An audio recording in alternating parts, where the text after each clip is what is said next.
Podcast de l'article de Jamal Ajam publié sur l'odj.ma. L'auteur a intitulé son article « Nos médecins kiffent le cannabis ».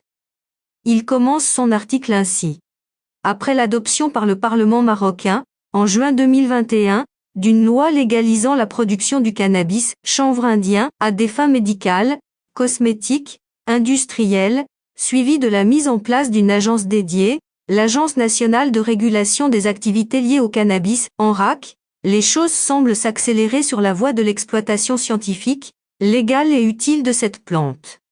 Le balisage des terrains médicaux et industriels est déjà en marche, ce qui ne manquera pas de transformer cette épine du pied, dont souffre le Maroc, en une opportunité pour son développement. Mais pour ce faire, il importe aussi d'agir pour gagner l'adhésion des cultivateurs et empêcher les trafiquants de blanchir leurs revenus sur le marché légal. L'auteur poursuit son article ainsi. Avec l'aboutissement du processus, le Maroc pourra alors se targuer, sans complexe aucun, de produire et d'exploiter une ressource naturelle à haute valeur ajoutée, que l'on pourra assimiler à de l'or vert. Le tournant semble en tout cas amorcé sur le plan médical, avec le lancement à Casablanca, le 4 février dernier, de la 4e phase du programme de formation KIF Takvin, littéralement Cannabis Formation, dont l'objectif est de présenter aux médecins et pharmaciens les usages médicinaux et thérapeutiques de cette plante aux vertus médicinales certaines. Initiée par l'Association marocaine consultative d'utilisation du cannabis, AMCUC, la formation permet également aux bénéficiaires de tirer profit des expériences mondiales réussies en matière d'usage médical du KIF dans le système de soins, et de les mettre à la disposition des patients à travers des prescriptions médicales, tout en précisant les voies permettant un bon suivi médical. Le processus est donc en marche au moment où, d'ores et déjà, les effets de la décision du Maroc de franchir le pas de la légalisation commencent à se faire sentir, le pays n'étant plus pointé du doigt avec suspicion à tout bout de champ, depuis que la législation instaurant le contrôle, la régulation et définissant les champs d'exploitation de la production a été promulguée. Une évolution salutaire, qui a certes mis beaucoup de temps, mais qui se voulait aussi tributaire des avancées en matière de recherche scientifique et, surtout, de l'évolution de la position de l'OMS vis-à-vis de cette drogue dite douce. L'auteur précise sa pensée ainsi. Il faut dire que l'histoire du Maroc avec le cannabis est longue et tumultueuse. Les premières cultures de kiff ont été introduites dans le pays au 7e siècle, concomitamment à la conquête arabo-musulmane. Il était alors cultivé essentiellement pour ses tiges dotées d'une forte résistance une fois tressées et séchées. Le cannabis était alors destiné à la fabrication des cordes pour les bateaux, entre autres usages. La découverte, plus tard, de l'effet laxatif de ces feuilles une fois consommées ou fumées, en a ensuite fait un produit d'abord sélectif avant de s'élargir. Ce n'est qu'au XIXe siècle que sa consommation allait se banaliser, sans toutefois être mal perçue, ni combattue.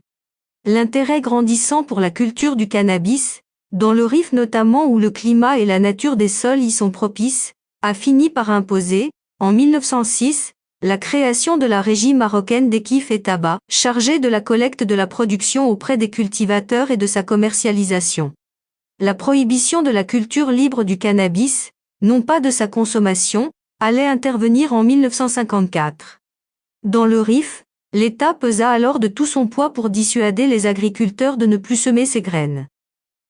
Mais, avec la convoitise des trafiquants à l'international, favorisée par la demande de plus en plus forte dès le début des années 1960, du fait de la mise au point par les Occidentaux du procédé d'extraction de la résine de cannabis qui est à forte teneur en tétrahydrocannabinol, THC, substance qui apporte une sensation d'euphorie, c'est l'effet inverse, qui se produisit avec une expansion très significative de la taille des champs cultivés. Les réseaux de trafic internationaux s'y sont mis avec leurs gros moyens et leur logistique pour la suite que nous connaissons. L'auteur ajoute ainsi. Parallèlement, le débat sur la dangerosité ou la douceur du cannabis s'est installé dans les milieux scientifiques de par le monde impliquant chimistes, biologistes, thérapeutes etc. Et, en décembre 2020, la commission des stupéfiants onusienne a fini par prendre la décision de retirer le cannabis de la liste des drogues dangereuses, à la lumière des recommandations de l'OMS. Avant et pendant ce temps aux USA, en Union européenne, en Amérique latine, au Canada. le cannabis à usage récréatif avait déjà connu une légalisation conditionnée. Son utilisation avait également fortement investi le secteur industriel, textile entre autres, et médical grâce à son effet orexigène stimulant l'appétit des malades dénutris atteints de cancer notamment. La liste de ses pouvoirs thérapeutiques continue à s'allonger et englobe la lutte contre les maladies cardiovasculaires, une multitude de douleurs et inflammations, la fibromyalgie, le Parkinson, les maladies inflammatoires chroniques de l'intestin, dont essentiellement la maladie de Crohn, l'épilepsie, l'anxiété, le diabète, le cancer, l'alcoolisme, les nausées, l'arthrose rhumatoïde, l'angoisse. Le Maroc, averti et pragmatique, avait favorablement voté à l'ONU, en 2020, pour une telle mutation réglementaire et, dans la foulée, le Parlement marocain adopta la loi 13-21 entrée en vigueur en juillet 2021. Cette loi couvre plusieurs aspects de la transition, les superficies cultivables, les conditions d'octroi des autorisations pour la culture, ainsi que le type de bénéficiaires concernés par cette réforme. L'auteur conclut ainsi. Cependant, la culture du cannabis et sa consommation dans un but récréatif demeurent strictement interdites. Manque de peau pour les accros qui vont devoir se donner beaucoup de peine pour y accéder ou se contenter de planer en répétant en chœur avec Bob Marley son fameux refrain « Kaya Nao, Kaya Kaya ». Rédigé par Jamal Ajam, élu par l'intelligence artificielle de l'ODJ Media.